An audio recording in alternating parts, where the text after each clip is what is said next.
Hello everyone. I have received a few comments regarding my prior recordings and some things that I've said about Warzone guns and conversations. I'm going to go and clear it all up and then talk about Monolithic Suppressors.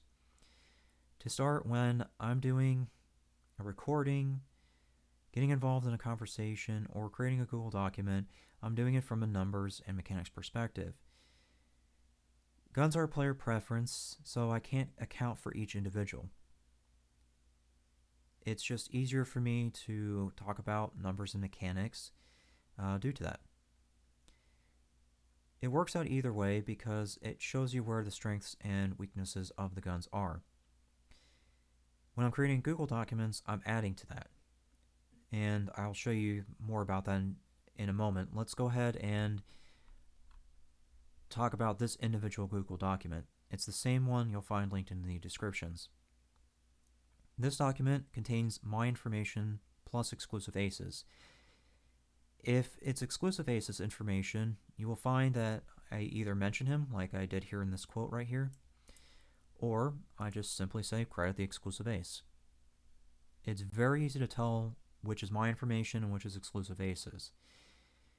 Exclusive ace is a very good tester, and I think he's accurate. People, in at least some of the time, are visual learners. I'm one of those people.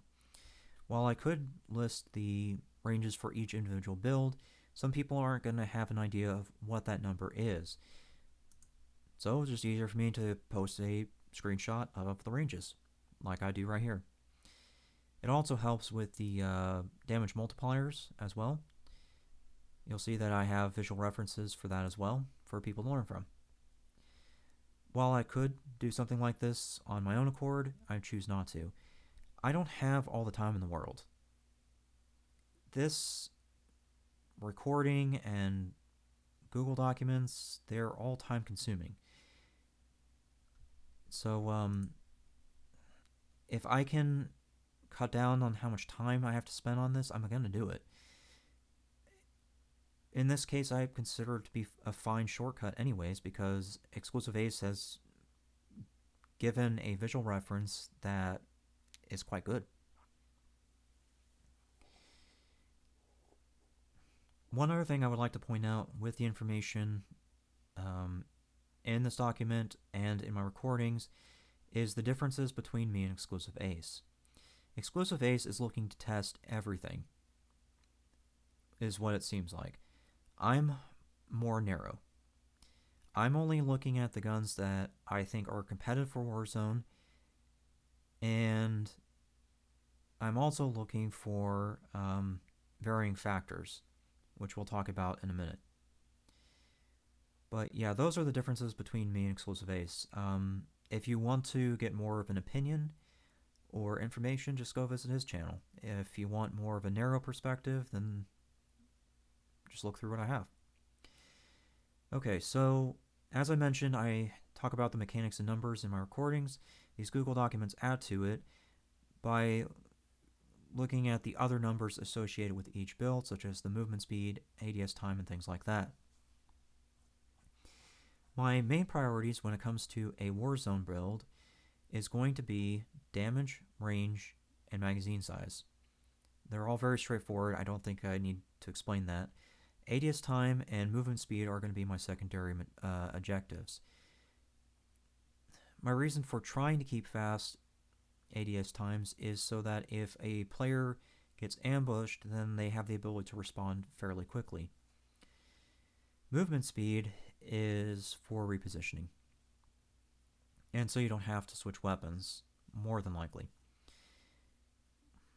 Yes, some guns are very quick at switching, but it's still time taken away from switching to one or the other.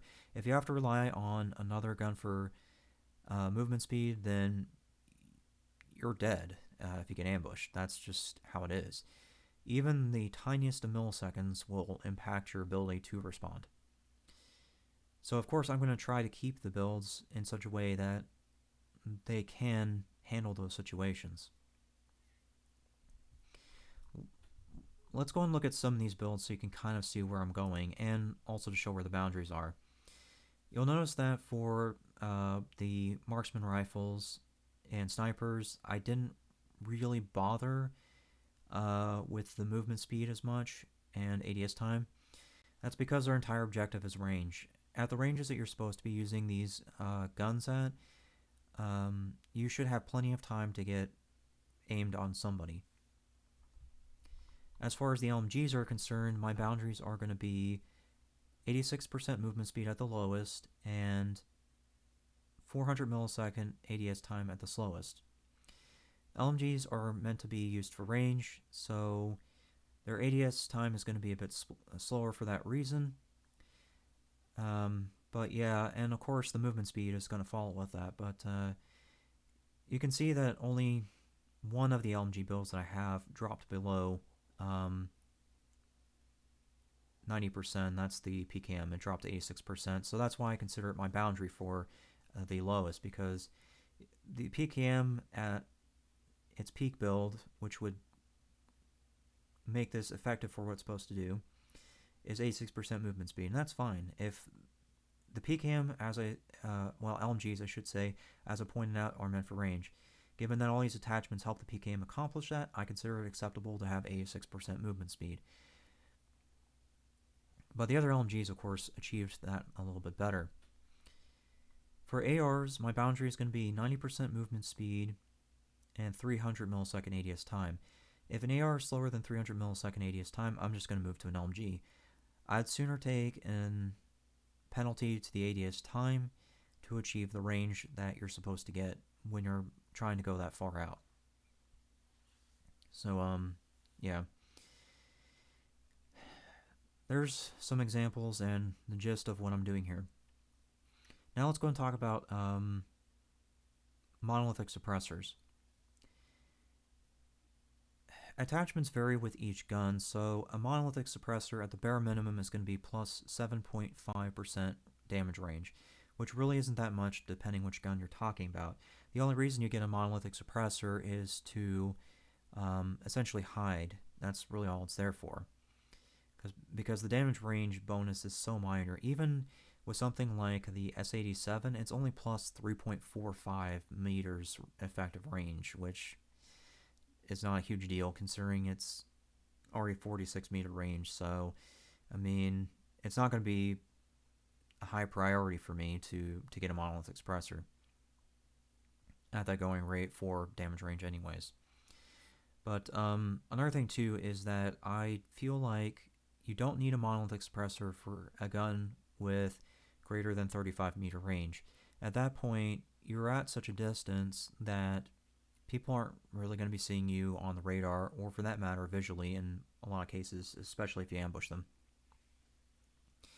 One of the things that you have to be aware of is that a lot of the meta builds out there right now don't use an optic. So if you're using an optic like I do here with these builds, it gives you an advantage in terms of visual, I guess you can say range. If you can spot somebody before they spot you, then you've more than likely won that engagement. Optics are severely underrated, so yeah. But let's get back to monolithic suppressors here. So as you can see, I don't really see a need for using monolithic suppressors at those ranges. Plus, you're also going to be trying to hit very, very small targets at that range. Somebody could be crouched behind a rock. They could be sitting in a window that's crouched down and their head's only going to be visible. So when you're talking about those kinds of scenarios, a compensator is going to be far more valuable for that because of the fact that it's going to make you more accurate and help you land more shots in a short amount of time. So there's definitely a use for monolithic suppressors, and there's definitely a use for compensators or muzzle brakes, depending on the build. The only time that I would consider a monolithic suppressor worth it is if you're using a very short-range gun like the P90 or MP5, with one exception being the Red Eddy. My reason for the Renetti being an exception is because it's a burst weapon. It's going to have a millisecond delay between the bursts. So in order for you to get the most out of its time to kill value, you should be trying to aim at the upper torso so that when you do fire, the recoil pushes at least one bullet to the head. That's the objective of a single Renetti, is combining at least one headshot with 2 torso shots. If you do that, the Renetti will kill very quickly. For that reason, I'm using a Muzzle Brake instead of a Monolithic Suppressor. Renetti's horizontal recoil is going to be more than the vertical recoil. Not only that, vertical recoil is fairly easy to control. You just push down. So Muzzle Brake helps keep that horizontal recoil from going too far to the left or right. For that reason, I don't use a Monolithic Suppressor. It's a matter of being able to ensure bullet accuracy. But other than that, that's my boundaries and reasonings for not using a Monolithic Suppressor. If you want to use a Monolithic Suppressor, then that's your call, but on my builds, I'm not going to be doing that. Any of the builds that you see here, they're just templates. Meaning, I'm giving you a build to show you the numbers and try the weapon in a different way. If you like the build and want to change things, then do so once you're familiar with the weapon. Think of these attachments as the training wheels. Once you've figured out the weapon and what it does, then you can remove the training wheels. The builds that I use currently are very close to the builds that you see here on the document. This document was intended to be more of a general purpose build, meaning it's supposed to work with anybody. So there you have it. There's all my reasonings behind everything. That's all I have to say. Thanks for listening.